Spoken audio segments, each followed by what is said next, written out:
Hello YouTube!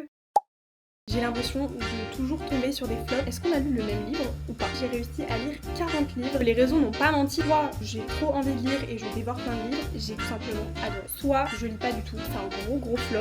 Même si j'ai vraiment du mal à y croire, on est déjà à la moitié de l'année 2026. Donc il est temps pour moi de vous faire un petit bilan de mi-année de toutes mes lectures. Pour l'instant, en 2026, j'ai réussi à lire 40 livres et mon objectif de l'année, c'est d'en lire 80. Donc si je continue à ce rythme, normalement, je devrais avoir atteint mon objectif. Mais c'est vrai que je vais pas vous le cacher, mon rapport à la lecture cette année, il est un petit peu différent. Disons que j'ai un peu de mal à apprécier les livres que je lis. J'ai l'impression de toujours tomber sur des flops ou alors que j'ai du mal en fait à avoir des coups de cœur parce que du coup, en préparant cette vidéo, j'ai un petit peu fait un récap de tous les livres que j'avais lus et je me suis rendu compte que j'avais très peu de 5 étoiles et très peu de livres qui m'ont vraiment marqué. Est-ce que je choisis mal mes livres? Est-ce que mes critères se sont renforcés parce que vu que ça fait longtemps que je lis, peut-être que maintenant je suis un petit peu plus dure quand je juge mes livres, dans le sens où j'ai l'impression qu'il n'y a pas de juste milieu. C'est soit j'ai trop envie de lire et je dévore plein de livres, soit je lis pas du tout. Genre vraiment c'est trop bizarre parce que là actuellement à l'heure où je vous tourne cette vidéo, ça fait 2 jours que j'ai pas lu et je ressens pas forcément le besoin de lire. Mais je sais déjà que dans une semaine, j'aurai plus ce sentiment là et j'aurai trop envie de dévorer plein de livres. Donc c'est trop bizarre parce que d'habitude j'ai pas trop ce sentiment là. Mon rapport avec la lecture il est plutôt constant dans le sens où j'ai tout le temps envie de lire. Mais je sais pas, 2026 de toute façon c'est une année un petit peu particulière, j'ai l'impression, tout un peu différent, je sais pas comment expliquer. Enfin bref, maintenant que vous avez tout ça en tête, on va rentrer dans le cœur de la vidéo. Et donc je vais vous faire le Mid-Year Freakout Book Tag. Donc c'est un tag qui va me permettre de revenir avec vous sur mes lectures de l'année 2026, que ce soit mes tops, mes flops, etc. Mais par contre je l'ai un petit peu remixé à ma sauce puisqu'il y a certaines questions du tag où en fait j'avais juste pas de livres à présenter. Je vais pas présenter qu'un seul livre par catégorie, je vais vous présenter environ 3 livres par question parce que un seul je trouvais que c'était un petit peu rapide et surtout que j'ai trop du mal à faire des choix parce qu'il y a vraiment des livres dont j'ai envie de vous parler aujourd'hui. Si jamais vous aussi vous avez envie de refaire ce tag, vous pouvez retrouver les questions dans la barre de description. On commence tout de suite avec la première question qui est quel est le meilleur livre lu pour l'instant en 2026? Donc là j'ai 3 livres à vous présenter. Tout d'abord on a The Problem with Dating de Brittany C. Cherry, c'est le tout premier tome d'une saga qui s'appelle The Problem With. Donc c'est une saga en 3 tomes et ce premier tome a été un énorme coup de cœur. Si vous avez l'habitude de consommer mon contenu, vous savez déjà que Brittany C. Cherry c'est une de mes autrices préférées de romance. C'est simple, dès qu'elle écrit un livre je le lis et à chaque fois c'est des coups de cœur. Donc comme d'habitude avec elle c'est un sans faute, mais ce que j'ai adoré avec ce livre c'est que ça change en fait des livres qu'elle écrit d'habitude. D'habitude dans ses livres il y a toujours un côté un petit peu dramatique avec beaucoup de traumatisme, des histoires qui parfois peuvent être assez compliquées à lire. Ici c'est tout l'inverse, on est sur une rom-com, sur un livre très good vibes, dans une ambiance small town. C'est vraiment le genre de romance avec lequel on passe un moment hyper agréable parce que ça fait du bien, ça nous fait rire, c'est hyper réconfortant. Clairement si vous aimez les rom-com, je ne peux que vous conseiller de découvrir ce livre. Les personnages de ce livre sont vraiment attachants, ils ont une personnalité vraiment chouette et vraiment l'univers, la construction du livre, j'ai trouvé ça trop cool, donc vous devez le lire en 2026. Vous allez l'adorer. Ensuite on a Abyss de C.S. Quill, donc là c'est le premier tome puisque c'est une duologie. Ce livre là j'en avais entendu que du bien, je ne pense pas avoir déjà entendu un avis négatif sur Abyss honnêtement. Donc j'avais très hâte de le découvrir, j'attendais avec impatience la sortie poche. Et sachez que tous les gens qui vous ont dit du bien de ce livre ne vous ont pas menti et je ne suis actuellement pas en train de vous mentir quand je vous dis que ce livre est exceptionnel. Vraiment j'ai eu un énorme coup de cœur, j'ai adoré, c'était génial. C'est une romance qui est complètement différente des autres puisque vraiment déjà c'est un slow burn. Donc vraiment si vous aimez les slow burn, je ne sais pas ce que vous attendez pour le lire, mais au-delà de la romance on est plongé dans un univers qui est plein d'action et ça franchement j'ai adoré parce que c'est vraiment le genre de livre qu'on a envie de lire d'une traite. Genre on est vraiment pris dans l'histoire parce qu'il y a des retournements de situation, on se pose plein de questions et cette fin, franchement je regrette de pas avoir eu le tome 2 sous la main dès que j'ai terminé le livre parce que en fait la dernière phrase du livre, waouh. Genre elle fait que vraiment il faut lire la suite tout de suite. Je vous dis ça mais moi je n'ai pas encore lu la suite puisque j'attends la sortie poche du tome 2. Mais sachez que vraiment ce tome 1 ça a été un énorme coup de cœur et une très belle découverte pour moi. Je connaissais déjà C.S. Quill avec sa saga des Campus Drivers mais ce livre là n'a rien à voir. Genre vraiment c'est 2 univers complètement différents, 2 styles complètement différents et j'ai tout simplement adoré. Et enfin un de mes autres chouchous de l'année 2026 pour l'instant c'est Insomnia de Léa Nemesia. C'était parfait, je n'ai absolument rien d'autre à dire. C'est un livre que j'ai lu très vite et que j'ai dévoré. J'ai tout adoré, voilà. Que ce soit l'univers puisque dans ce livre on est plongé à Oxford, donc j'aimais trop en fait pendant ma lecture m'imaginer un peu les lieux, les décors du livre, enfin genre c'était génial. Les personnages je les ai appréciés aussi et j'ai trouvé qu'ils avaient une histoire personnelle qui était très intéressante et d'ailleurs en fait c'est ce qui fait la force de ce livre, on a un mystère concernant le passé des personnages qui est vraiment prenant et addictif et moi c'est vraiment ce qui m'a embarqué dans l'histoire, j'avais vraiment envie d'en savoir plus. Il y a eu des retournements de situation, je me suis laissée berner par l'histoire parce qu'il y a des trucs que je n'ai pas vu venir et j'ai tout simplement adoré, donc encore une fois si vous n'avez pas encore lu ce livre je ne peux que vous le conseiller. C'est une saga en 4 tomes et pour l'instant du coup je n'ai lu que ce tome là et j'ai très hâte de lire la suite. La deuxième question, c'est la meilleure suite lue pour l'instant en 2026. Et encore une fois pour cette catégorie, j'ai 3 livres à vous présenter. Tout d'abord, on a The Dixon Rule de Elle Kennedy, c'est le tome 2 de la saga Campus Diaries. C'est une saga qui se situe dans l'univers des Off Campus et plus précisément 20 ans après la saga Off Campus. Si ce livre rentre dans cette catégorie, c'est que le tome 1 qui s'appelait The Graham Effect n'avait pas trop su me convaincre et pourtant le tome 2, donc celui-ci, The Dixon Rule, a été un véritable coup de cœur. Je l'ai dévoré, vraiment, il fait genre 800 pages, je l'ai dévoré en 3 jours, je l'ai adoré, il était trop chouette. J'ai adoré l'ambiance, j'ai adoré les personnages, j'ai adoré l'histoire. En fait, tout était parfait. Je n'ai absolument rien à redire sur ce livre. C'est la romance universitaire avec du fake dating, de la proximité forcée. À partir de ce moment-là, moi, c'est bon, je suis convaincue. J'ai adoré la personnalité des personnages. Ils avaient vraiment du relief, ils étaient pas creux, ils avaient une histoire, ils avaient quelque chose à nous raconter. Et c'est vraiment ce qui m'a beaucoup plu. En plus, j'ai adoré retourner à Briare Université. Moi, j'adore l'univers off campus. On passe un moment hyper agréable avec les personnages, on rigole avec eux, on aime avec eux.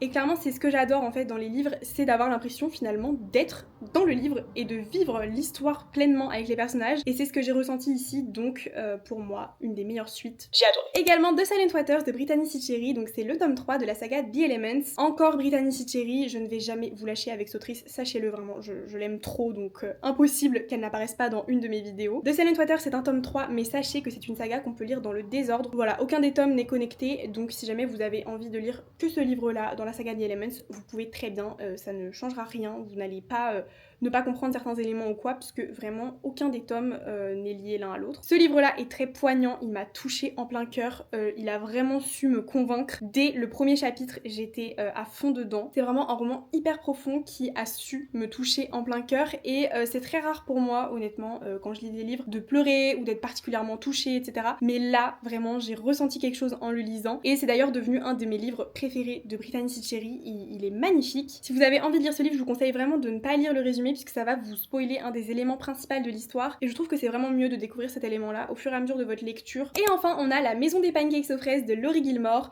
C'est le tome 4 de la saga Dream Harbor. Et si je vous en parle, c'est qu'évidemment, ce livre a été un énorme coup de cœur. Quand je vous dis que j'ai passé un moment exceptionnel avec ce livre, c'est que vraiment, je l'ai adoré. Au niveau des tropes, on est sur un single dad, proximité forcée, relation avec la babysitter, small town. Mais en fait, avec ce que je viens de vous dire, vous devriez juste foncer en librairie, le lire si vous ne l'avez toujours pas lu. Ce livre est vraiment trop chouette. C'est un shoot de good vibe, il est hyper réconfortant et j'ai vraiment passé un moment super. C'est devenu mon tome préféré de la saga d'ailleurs. J'avais beaucoup aimé le tome 2 aussi, mais c'est vrai que celui-là, il a surpassé les autres. Bon, après, j'ai pas encore lu le tome 3, puisque vous pouvez vraiment aussi lire cette saga dans le désordre. Enfin, vous aurez des petits éléments qui seront spoilés, mais c'est pas non plus hyper dramatique, puisque c'est des romances, on sait toujours à peu près comment ça va terminer. Puisque je sais que le tome 1 de Pumpkin Spice Café, il a fait un petit peu débat, il y a beaucoup de gens qui étaient pas mal déçus de ce livre, mais sachez que si vous n'avez pas aimé The Pumpkin Spice Café, celui-là n'a absolument rien à voir, donc je ne peux que vous le conseiller, il est vraiment trop chouette.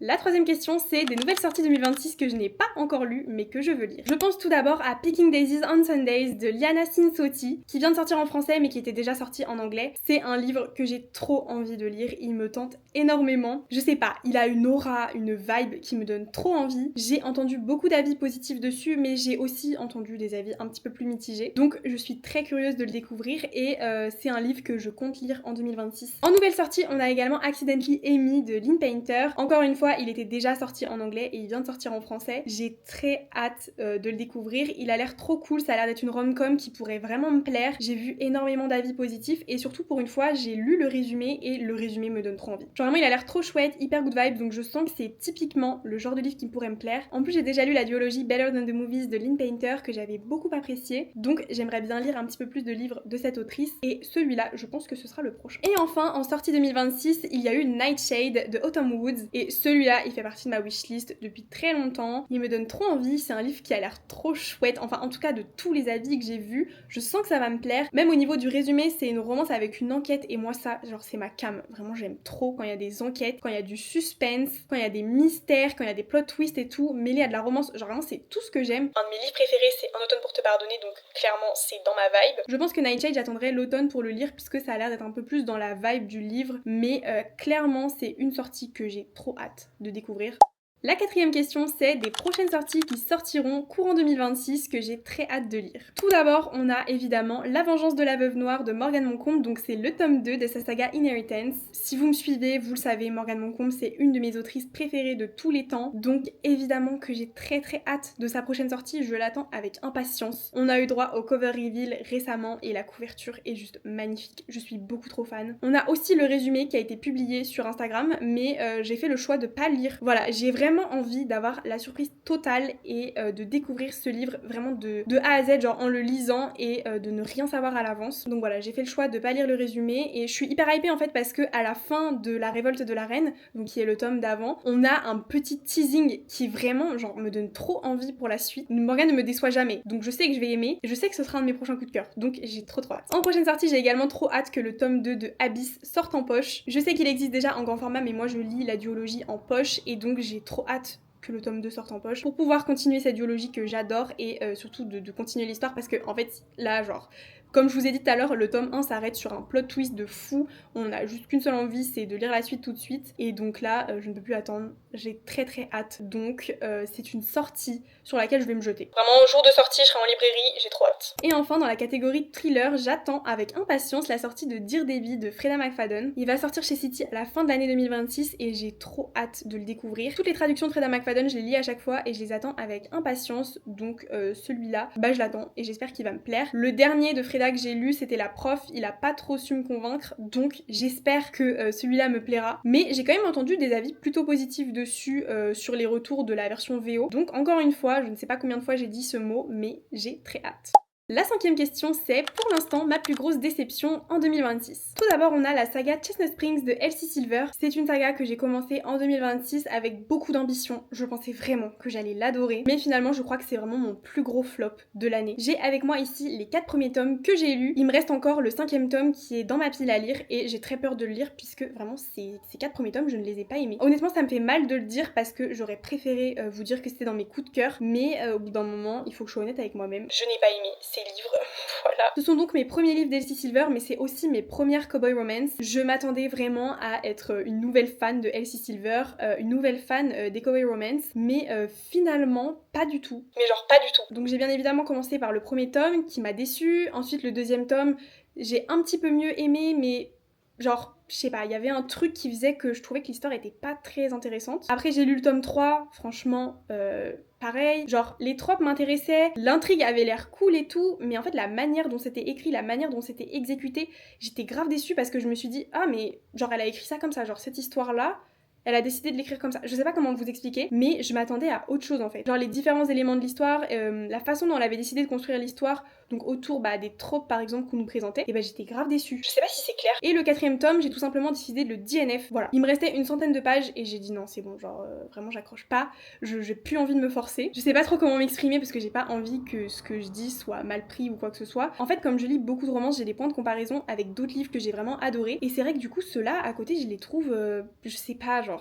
Je les trouve pas très originaux, je trouve que les histoires sont pas très intéressantes. En fait, j'arrive pas à être embarquée dedans et me dire oh, j'ai trop envie de continuer, il faut absolument que je lise la suite, etc. Donc voilà, malheureusement, c'est un gros fail pour moi. Genre vraiment, c'est un gros flop. Il me reste encore le 5e tome à lire, donc peut-être que ce 5e tome, je vais l'apprécier. Mais je le lirai puisqu'il est dans ma pile à lire, mais c'est vrai que j'ai très peu d'espoir. En autre flop de cette année 2026, j'ai Harker Voice de Mia Sheridan. Alors celui-là, je suis trop deg, encore une fois, que ce soit un flop. Ça faisait des années qu'il faisait partie de ma wishlist. Donc quand j'ai commencé à lire, j'avais trop hâte et je me disais que j'allais adorer. J'ai entendu tellement d'avis positifs sur ce livre. On me disait que c'était une romance hyper touchante, qui donnait envie de pleurer, qui était vraiment trop mignonne. Et du coup je l'ai lu, je l'ai commencé. Au début j'aimais bien. Franchement, les 100 premières pages, je me disais ah ouais, je sens que je vais kiffer et tout, les gens ont pas menti, ça a l'air hyper émouvant, ça se voit, ça va être hyper touchant et tout. Et puis après j'ai commencé à me dire est-ce qu'on a lu le même livre ou pas? Je ne comprends pas la hype, j'étais trop gênée en lisant ce livre. J'ai trouvé que c'était hyper chelou la façon dont le personnage masculin était représenté. Je vais pas vous spoiler le livre, je vais pas vraiment vous dire de quoi ça parle, etc. Mais j'ai trouvé que le personnage masculin, donc qui s'appelle Harker, était infantilisé d'une manière un peu malsaine dans le livre. Je sais pas comment vous expliquer, mais j'étais mal à l'aise à tous les passages de ce personnage, ou même quand on parlait de lui. En plus, il y a énormément de scènes de smut dans l'histoire, et ça me gênait. Vraiment, ça me gênait, et même j'ai trouvé que tout s'enchaînait très rapidement. Je sais pas, j'ai pas trouvé le livre crédible. Mais bref, En tout cas voilà pour Harker's Voice. Grosse déception. Et enfin une autre déception, c'est Powerless de Lauren Roberts, donc c'est le tome 1 d'une trilogie. J'ai mis 1 mois et demi à lire ce livre. Je m'attendais encore une fois à ce que ça devienne limite un de mes livres préférés. J'en ai entendu énormément de bien, mais j'en avais aussi entendu énormément de pas bien. Genre des gens qui étaient hyper mitigés. J'ai l'impression que c'est un livre genre soit on l'a adoré, soit on l'a détesté, y a pas de juste milieu. Je dirais pas non plus que je l'ai détesté parce que c'est un mot un peu fort, mais sachez que j'ai pas forcément passé un moment de lecture hyper agréable. Disons que je me suis un petit peu ennuyée, j'ai mis 1 mois et demi à le lire. Je ne mets jamais autant de temps à lire des livres normalement. J'ai trouvé que l'histoire traînait en longueur, qu'il y avait des répétitions et que parfois ça manquait un petit peu d'originalité. Et pourtant, sachez que je suis pas une très grande lectrice de romantasy, de fantasy, tout ça, donc j'ai pas énormément de points de comparaison. Cependant, je dois quand même admettre que les 50 dernières pages ont su me captiver. J'ai adoré les 50 dernières pages, il s'est passé énormément d'actions, il y a eu des retournements de situation, genre j'étais vraiment à fond dans l'histoire. Mais malheureusement, je peux pas dire que j'ai aimé un livre seulement sur ces 50 dernières pages, puisque le livre fait quand même 500 pages. Donc voilà, il y a quand même 450 pages où je soufflais. Mais donc quand même, ce que je peux dire c'est que ces 50 dernières pages m'ont donné envie de lire la suite, donc c'est une trilogie que je vais continuer. Mais c'est vrai que le premier tome, franchement, il a eu du mal à me convaincre, je sais pas, j'étais trop déçue. Je pense que je m'attendais à autre chose au vu de la hype, clairement. Donc c'est clairement une déception pour moi, mais j'espère que la suite de ce livre saura me convaincre et ne fera pas partie de mes déceptions, et que ça remontera le niveau, parce que c'est vrai que pour l'instant... c'est vraiment un flop. La 6ème question, c'est un nouvel auteur découvert en 2026. En 2026, j'ai découvert la plume de Anita Riggins avec sa duologie Le Jeu des tricheurs et Le Jeu des menteurs, qui sont 2 livres que j'ai adorés. Je suis trop contente d'avoir découvert Anita Riggins, c'est une autrice que je voulais découvrir depuis très longtemps, puisque franchement, on n'entend que du bien sur ses livres. Elle a écrit énormément de livres et j'ai l'impression qu'ils sont tous appréciés, donc moi j'avais trop envie en fait de découvrir. Et du coup, j'ai commencé avec ces 2-là et je les ai adorés. Vraiment, j'ai passé un moment trop chouette. J'ai encore plus apprécié Le Jeu des menteurs, vraiment c'est un livre qui m'a captivée. La plume de l'autrice est vraiment géniale, elle est hyper fluide et hyper immersive, genre quand on est plongé dans le livre, clairement on n'a pas envie de l'arrêter. Et les univers de ces 2 livres m'ont vraiment séduite, donc c'est une autrice que j'ai très hâte de continuer de lire en 2026. J'ai également découvert la célèbre Emily Henry. Oui, je n'avais jamais lu de livre d'Emily Henry pour l'instant et je trouve que je suis en retard. Clairement. J'ai lu Funny Story qui est donc mon premier livre et mon seul livre d'elle et j'ai adoré. Mais qu'est-ce que c'était bien! J'aurais aimé écrire ce livre. Je vous le dis, il était trop chouette. Vraiment, j'ai passé un trop bon moment. L'idée du livre, j'aurais trop aimé l'avoir, genre j'ai trop kiffé. Mais genre l'histoire était vraiment cool. J'adore sa manière de rentrer en profondeur dans la vie des personnages. On a vraiment des personnages qui potentiellement auraient pu être des vrais humains. Genre pour moi, les personnages de ce livre ont réellement existé. Tellement on a une analyse en profondeur de leur parcours, de leur histoire, de leurs sentiments, de leur vie finalement. Et moi, j'ai trouvé ça trop chouette. C'est une rom-com, donc il y a un côté très good vibes et très bonne humeur, mais on a aussi des sujets assez importants qui sont abordés à l'intérieur. Et j'ai trouvé en fait que le mix de ces 2 éléments-là, et bah ça faisait vraiment la force du livre. Et je suppose que c'est quelque chose de très récurrent chez l'autrice, donc c'est pour ça que j'ai trop envie de découvrir ces autres livres, puisque je sens que moi aussi je vais rentrer dans le train Emily Henry et que moi aussi je vais adorer parce que là vraiment j'ai trop kiffé, j'ai trouvé ça trop chouette, donc j'ai très hâte encore une fois en 2026 de découvrir plus de ces livres. Et enfin en 2026 j'ai aussi découvert la plume de Delinda Dane. Il me tardait vraiment de découvrir Delinda Dane, j'avais trop hâte de commencer à lire sa saga Majesty, et donc j'ai lu Mad Majesty qui est un livre que j'ai vraiment adoré. J'adore la plume de Delinda Dane, j'ai adoré l'univers de ce livre, j'ai trop hâte de continuer cette saga d'ailleurs. En fait je suis très contente parce que dans les autrices que j'ai découvert en 2026, c'est que des autrices qui sont hyper hypées sur les réseaux, et en fait je suis trop contente parce que les réseaux n'ont pas menti, c'est vraiment des autrices qui méritent leur hype, qui méritent leur succès, qui ont un talent fou. En 7ème question, on a les plus beaux livres achetés pour l'instant en 2026. Sans suspense, on a La Révolte de la Reine de Morgane Moncomble, c'est le tome 1 de sa saga Inheritance. Je ne pense pas avoir besoin de plus argumenter, évidemment que c'est un des plus beaux livres que j'ai acheté cette année. La couverture est vraiment magnifique, c'est un des plus beaux livres de ma bibliothèque, je l'adore. Et au-delà de la couverture, j'ai aussi adoré le contenu du livre. C'est une brique que j'ai dévorée en moins de 24 heures. D'ailleurs, j'ai vlogué ma lecture de ce livre, si jamais ça vous intéresse, je vous mets le lien de la vidéo dans la description. Comme ça, vous avez mon avis hyper détaillé et toutes mes réactions à chaud sur ce livre. Mais en tout cas, sachez que j'ai adoré cette lecture et que c'est un livre qui m'a vraiment choquée. La 2e partie de ce livre est truffée de plot twists qui vont vraiment vous retourner le cerveau. Si vous l'avez pas encore lu, préparez-vous. Préparez-vous vraiment à être choqué. Lisez-le, attendez la 2e partie, vous allez voir. Vraiment, j'étais tellement choquée de la 2e partie, j'étais là genre... Mais elle est sérieuse, Morgane Moncomble? Est-ce que Morgane Moncomble est sérieuse d'avoir fait ça? Vraiment, en fait, ce que j'adore dans ce livre, c'est que j'étais complètement bernée. Et c'est typiquement le genre de livre qu'on a envie de relire pour se dire « Ah mais oui !» Genre, une fois qu'on connaît en fait la fin, faut le relire. Je l'ai pas fait. Mais je pense qu'il faudrait que je le relise pour voir en fait un peu les indices qui auraient pu, je sais pas, me mettre la puce à l'oreille ou quoi que ce soit. Bref, c'est un livre que j'ai trop kiffé et je ne peux que vous le conseiller si vous ne l'avez pas encore lu. Un autre livre acheté en 2026 2026 dont j'adore la couverture, c'est People We Meet on Vacation de Emily Henry. Alors celui-là je ne l'ai pas encore lu donc je ne pourrais pas trop vous en parler, mais c'est Emily Henry donc je pense que je vais l'aimer. En plus celui-là il a une adaptation en film donc il faudrait que je lise le livre pour après regarder le film. Il a l'air trop cool et la couverture vraiment je la trouve trop belle, mais vraiment c'est un des livres avec la plus belle couverture que j'ai acheté cette année. Et enfin on a And Now Back to You de B.K. Borison. De toute façon les couvertures de cette saga je les trouve magnifiques. La couverture du tome 3 a été révélée récemment et elle est encore plus belle, genre vraiment j'adore, je suis trop fan. En plus j'ai acheté une version avec un jaspage, j'adore. Même si normalement je suis pas très fan des aspages. Pareil celui-là je l'ai pas encore lu, je pourrais pas trop vous en parler, mais on apprécie juste la beauté de la couverture, j'adore. Et enfin la dernière question, c'est ces livres que je dois lire avant la fin de l'année. Tout d'abord on a La colère de Hannah Wrong, c'est le premier tome de la saga Kings of Sin. Je dois le lire avant la fin de l'année tout simplement parce qu'il me donne trop envie, il a l'air trop chouette. J'ai lu les Twisted de Hannah Wrong, j'ai un avis un peu mitigé sur cette saga mais globalement j'ai quand même bien aimé. Donc j'ai très hâte de retrouver la plume de cette autrice, j'ai entendu énormément d'avis positifs sur cette saga des Kings of Sin. Donc voilà, c'est un livre que je vais lire très prochainement, je pense que d'ailleurs ce sera peut-être ma prochaine lecture, je sens que je vais l'aimer donc voilà, c'est un livre qu'il faut absolument que je lise puisque potentiellement il fera partie de mes meilleures lectures de l'année. J'ai très hâte de le découvrir. On a également Fallen Majesty de Delinda Dane qui est le tome 2 de la saga Majesty. Donc comme je vous l'ai dit tout à l'heure, Mad Majesty c'est un livre que j'ai beaucoup apprécié donc j'ai très hâte de lire la suite. C'est un livre dont j'attendais la sortie avec impatience et maintenant qu'il est sorti, eh bien je dois le lire. Je dois le lire avant la fin de l'année mais vous inquiétez pas, vraiment je vais le lire très vite je pense. J'ai l'impression qu'il a été encore plus apprécié que le tome 1 donc moi ça me donne encore plus envie, ça me hype trop et j'ai trop hâte de le lire. Un autre livre que je dois lire avant la fin de l'année c'est The Problem with Players de Brittany C. Cherry. C'est le tome 2 de la saga The Problem With. Tout à l'heure je vous ai dit que j'avais eu un énorme coup de cœur pour le tome 1 donc évidemment que j'ai très hâte de lire ce tome 2. Vu comment j'ai aimé le tome 1 je sais que je vais aimer le tome 2, voilà j'ai pas besoin d'aller voir des avis, j'ai pas besoin de lire les résumés ou quoi, je sais en fait. Je sais, c'est Brittany C. Cherry donc je sais que je vais aimer. Donc c'est un livre que je dois absolument lire avant la fin de l'année, que je dois aussi absolument acheter puisque je l'ai pas en ma possession et je sais pertinemment qu'il risque de faire partie de mes meilleures lectures 2026 donc j'ai très hâte de le découvrir.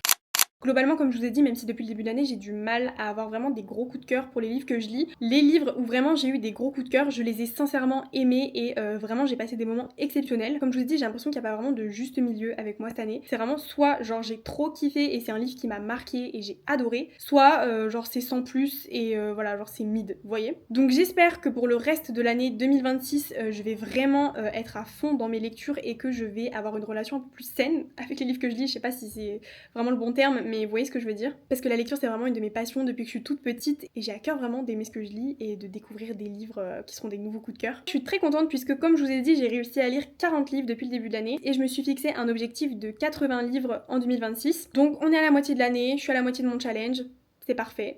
C'est la fin de cette vidéo, j'ai extrêmement chaud, voilà j'ai beaucoup trop parlé alors qu'on est actuellement en pleine canicule et j'ai décidé de tourner avec une chemise. Je parle depuis 1 heure, vraiment je crève de chaud, je suis en train de me liquéfier. Donc il est temps pour moi de vous dire au revoir. J'espère que vous avez passé un très bon moment en ma compagnie. En tout cas moi malgré la chaleur j'ai adoré parler lecture avec vous. N'hésitez surtout pas dans les commentaires à me partager vos avis sur des livres que j'ai mentionnés dans la vidéo. Je serais ravie de discuter lecture avec vous. Voilà si on a des avis différents, si on a des avis en commun, dites-moi tout, je vous attends. En tout cas moi je vous fais de gros bisous et on se retrouve la semaine prochaine dans une nouvelle vidéo.